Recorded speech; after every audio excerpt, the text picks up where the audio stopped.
Hello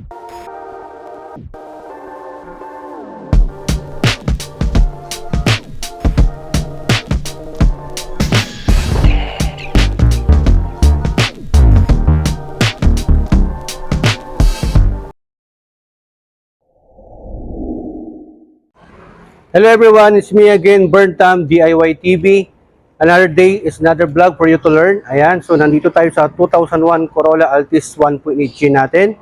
So tuturuan namin kayo na mag-DIY na maglagay ng aircon cabin filter dito sa 9th generation natin. Usually pag mga 2001 model or 2000 to 2003 yata na model na Toyota Corolla Altis, wala ho siyang cabin filter. Pag mga 2004 above, meron na po siyang cabin filter. Okay, so yan ang ituturo namin sa inyo sa ngayon kung paano ho mag-DIY. Maglalagay ho tayo ng filter na kung saan para ma-prevent natin yung mga alikabok o mga small particles na pumasok doon sa blower, okay, ng aircon vent natin. So bago natin tuloy yung video, wag mo muna natin kalimutan na paki-subscribe yung channel natin. Hit nyo rin yung notification bell para update ka sa mga next videos. At check nyo rin yung ibang DIY vlogs natin, mapa-Pajero man yan. At huwag nyo rin kalimutan, paki-subscribe, Analos Vlog.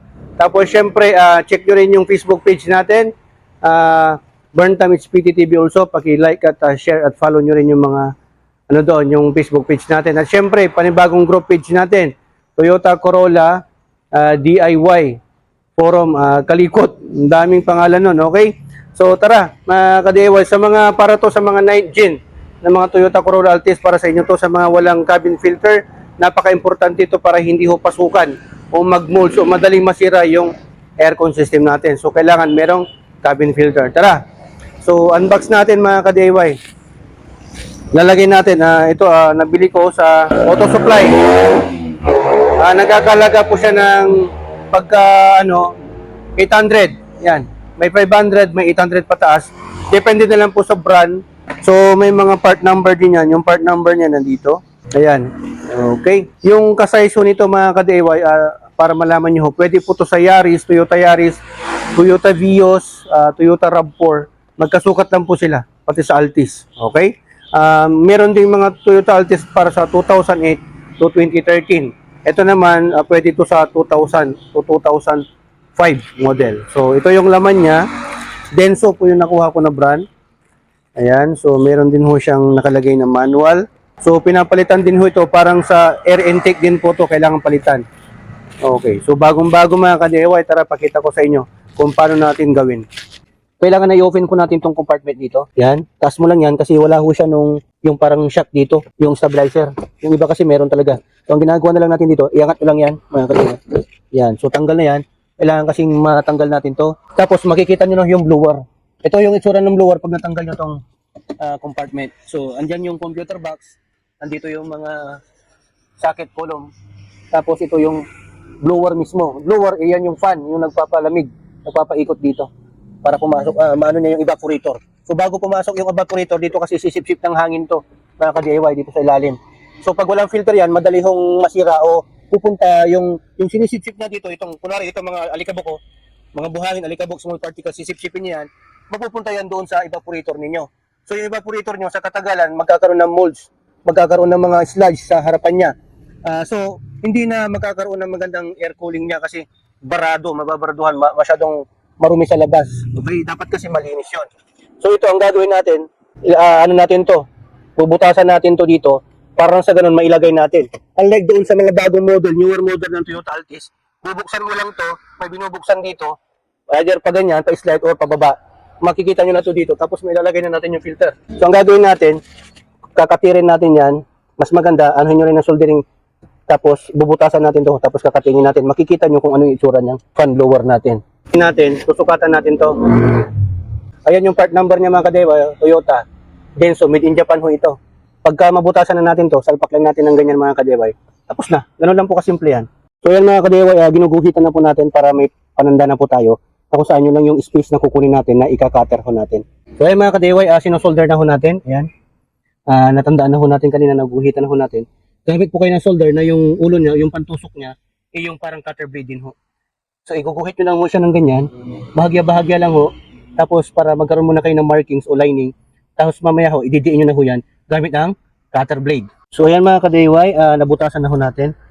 Yan, so dahan-dahan lang natin yan na ika-cutter blade, gamit ko ang cutter blade. So ayan mga ka-DIY, malapit na hong matapos na i-solder para yan yung mag-aano ng marking or yung lining, saka natin ika-cutter. Ayan, so ito naman yung proseso na kung saan ika-cutter blade na ho natin para matagal na itong nasa ibabaw na natakip niya. Ayan, so para makita na natin yung ilalim. Ayan. Di ba? Yan, mag-iiwan tayo ng konti at para siya yung gagamitin natin na parang lock para hindi ho lumabas yung filter. Yan, so ipapantay lang ho natin yan para nasa ganun malinis naman tingnan yung pag-DIY natin. Ayan mga ka-DIY, nasa final stage na ho tayo na kung saan pinaplatin na ho natin to para pasok na pasok ho. Pero ito, tamang-tama ho ito, hindi ho siya maluwag at hindi rin ho siya masikip. Mas maganda kasi yung ganun para hindi ho nababaklas-baklas yung ano natin, yung cabin filter natin. So ipakita natin kung ano ang itsura ng nasa loob. Yan o. So yan yung ano niya. Dito papasok yung hangin niya. Dito. Yan, dyan pumapasok yung hangin niya. Tapos i-filter nung filter dito sa salain niya. So ayan mga ka-DIY, testing na ho natin kung pasok ho yung ginawa natin. Ayun. O di ba? Tamang-tama ho siya mga ka-DIY. Sukat na sukat ho talaga yan. So tingnan niyo yung ano natin. Kaya pag naglalagay ho kayo nito, pag mag-DIY ho kayo ng ganito, isukat niyo ho talaga to, lagyan niyo ng marking, okay? So ganyan yung magiging isura niya. So I think hindi naman na yan malalaglag mga ka-DIY kasi hindi naman ho masyado maluwag yung pinagawa namin. Medyo masikip nga yan para hindi ho siya lalabas-labas. So ito yung mga pinagtanggalan natin mga ka-DIY oh. Ganyan ho kakapal yung plastic nito. Kaya pag ang gagamitin niyo po ay cutter blade, mahirapan po kayo. Ang unang gagamitin niyo po ay soldering para masunog niyo to. Para sa ganun, saka nyo siya magkakating. Yung cutter blade, ang gamit na lang ho niyan ay kung para maglilinis, para malinis naman yung gawa ninyo.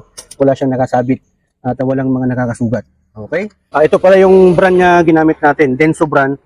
Meron din to sa Lazada at sa Shopee. Pero mas minabuti ko na bumili sa suking tindahan sa may auto supply sa bayan. Sa Shopee, baka meron to 500 pataas. Huwag na kayong bumili 500 below kasi pangit na ho yun. Pero nasa sa inyo pa rin yung desisyon kung ano po yung kung tight budget kayo, may 500 below, may 500 above. Sa akin ito 800, nasa 1,000 nga ito mga ka-DIY. Si Denso brand. Pero mas maganda yung Toyota brand mismo. Nasa 1.5 yata yun. Pwede ito sa Toyota Vios, Toyota Altis, RAV4, mga ganon. Yaris, pwede magkasukat lang ho sila. So yan, hoping namin natutunan naman kayo sa vlog content natin sa ngayon. Kung paano ho mag-DIY, maglagay ng cabin filter sa Toyota Corolla Altis na from 2000 to 2003 model na walang cabin filter. Importante ho yun para hindi ho masira agad yung evaporator nyo, yung aircon system niyo kasi para hindi ho madumihan agad. Okay? So siguro yan, mga more or less, ang date ko ngayon ay April 28, 2023. Siguro, i-check natin after a year, baka marumi na yan, palitan lang natin yan. So ganun lang ho yung proseso. So ayan mga ka-DIY, ipakita ko po sa inyo kung paano ho yung ginawa natin at kung paano natin masisilip or tatanggalin para makita natin yung cabin filter dito sa 2001 Corolla Altis. Okay? Yung mga 2000 Corolla Altis kasi wala ho talagang cabin filter. Ang ginawa namin, ginawan po namin ng paraan para malagyan natin ng filter yung blower natin para na sa ganun malinis ho talaga. So ganyan, tatanggalin mo lang po ito. Yung iba po, ito talaga ay may shock. Dito pa yung parang shock. Pag bumababa ito, dahan-dahan. Kaya lang, nakuha ko itong unit, wala na yung shock. So ang gagawin nyo, tatanggalin nyo lang ito, itaas nyo lang, bahagya. Yan. Ito kasi may parang clip lang siya dito na parang sumasangga dito. So yan. Pag natanggal nyo na ho yan, ganyan po yung magiging itsura niya. Yung mga modelo, may cover pa to. May cover or may lock siya dito para hindi makita yung filter. Pero gaya ng sinabi ko, ito ho ay DIY lang po natin. Binutasan lang po natin ito, kaya ito lang po yung naging itsura niya. Ito po ang pinaka-finish product po ng ginawa natin. So ang binili natin ay original Toyota. Ito yung part number niya, Denso brand, made in Japan ho yan. Okay? OEM po ito, hindi po siya original. OEM. Okay? So pagtatanggalin nyo lang at papalitan nyo, hugutin nyo lang yung ganyan. Tapos pag ilalagay nyo rin ho, ganyan din ho. O, kita mo, meron na siyang na-filter mga ka-DIY oh. Mga dumi-dumi oh. Ganyan po. Pagka wala ho talagang filter, marami hong dumi, mga buhangin o mga alikabok na papasok doon sa system niyo pati doon sa evaporator niyo. So madaling marumihan po yung evaporator niyo at magkukos po ng siyempre magpapagawa ka, magpapalinis ka. So it will cost you a lot of money. So yan po yung binutasan natin. So meron din akong dito, video kung saan paano maglinis ng blower. Abangan nyo rin yun pag na-upload natin. Okay? So pag ilalagay nyo ito mga ka-DIY, ganyan ho.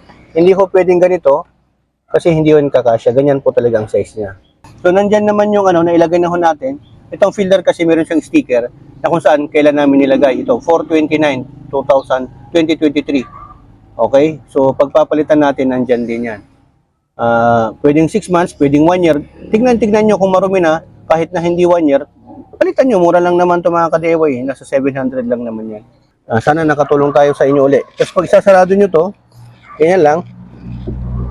Dapat nyo lang to. Oh. Simple lang. Di ba? Okay? Maraming salamat po. Ayan mga ka-DIY, oh, napakasinop, di ba? Ang gandang tignan. Parang original niya pero hindi. Ginawa lang po namin ng paraan yan, no, di ba? So, binutasan namin yan. Okay?